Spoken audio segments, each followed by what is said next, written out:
Друзья, предлагаю рецепт хрустящей, воздушной чиабатты. Полное описание рецепта под видео. Для начала подготовим опару. Смешать теплую воду 150 грамм 35-39 градусов, добавить 0,3 грамма живых дрожжей, перемешать, чтобы наши дрожжи растворились в воде, добавить 150 грамм муки высшего сорта. Брожение нашей опары 8-12 часов при комнатной температуре. Когда наша опара готова, она увеличена в 2 раза, в серединке заметное проседание. Опара воздушная, пористая. Посмотрите, пожалуйста, какая она красивая.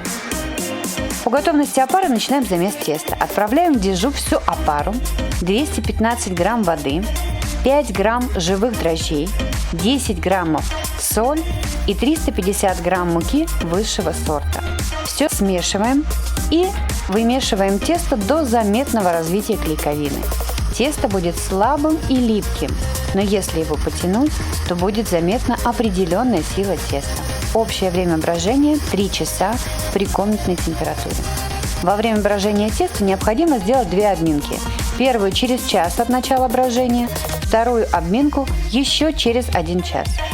Путем складывания или вытяжения теста, как показано на видео. Не забываем ручки постоянно смачивать водой, чтобы тесто не прилипало к рукам. По готовности теста вываливаем его на стол, присыпаем сверху мукой и делим наше тесто на 2 кусочка примерно прямоугольной формы. В случае, если видите по бокам влажное тесто, обязательно присыпьте его мукой. Как только поделили тесто, отправляем его на расстойку на льняную ткань, присыпанную мукой. На льняной ткани в обязательном порядке наше тесто растягиваем, но особо стараемся не давить, чтобы не повредить внутреннюю структуру теста. При этом не боимся этого делать. Хорошая чиабатта за время расстойки восстановится. Общее время расстойки 1,5 часа при комнатной температуре. За это время не забудьте, пожалуйста, разогреть вашу духовку предварительно до 240 градусов. Выпекаем чиабатту обязательно с паром.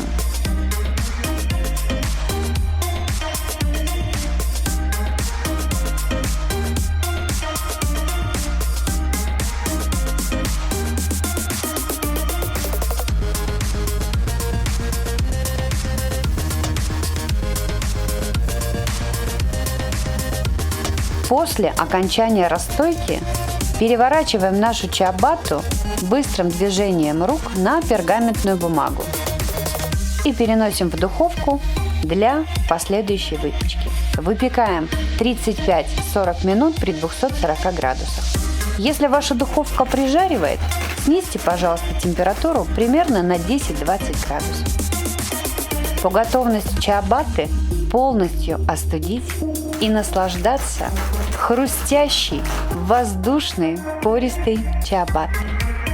Итальянский хлеб у вас дома. Порадуйте вашу семью и ваших близких. Приятного вам аппетита! Не забудьте поставить, пожалуйста, лайк и подписаться. Это поможет развитию моего канала. Спасибо вам большое!